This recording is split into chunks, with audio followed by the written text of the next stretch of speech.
So a declaration of use is the USPTO's fancy way of saying we still need you to submit proof of use of your mark in commerce. If you are familiar with the trademark process already, there is something called a statement of use. So a statement of use means that the USPTO wants to see how you are using your mark in commerce. A declaration of use is similar. You're showing the trademark office how you are using your mark. Because remember, continued use of your trademark is a requirement in order for you to maintain your trademark registration or to acquire a trademark registration. So if you haven't been using your mark in commerce, then what? The Section 8 declaration is also a declaration of non-use. So there are certain circumstances in which there would be excuses, valid excuses or valid reasons for why you haven't been using your mark. And for those, make sure that you contact someone who can ascertain whether your non-use would be excusable with the trademark office. Otherwise, you stand to lose it.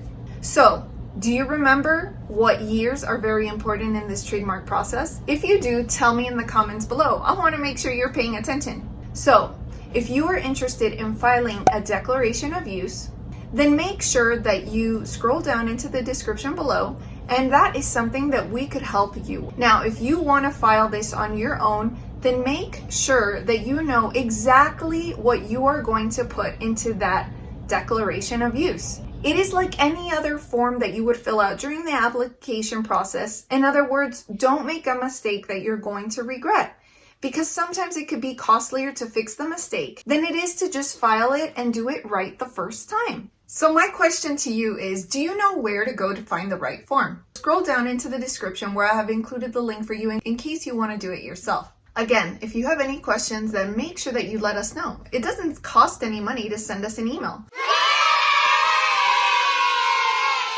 So make sure that you send us your questions. And again, if you remember the years that I mentioned as being very important and critical to the renewal process, then tell me in the comments below what they were. So if this video was helpful and you learned more than you knew before you started watching, make sure to give me a thumbs up and also to hit the red subscribe button below so you can be notified of when I release more useful videos like this one. I look forward to seeing you and your questions in my inbox.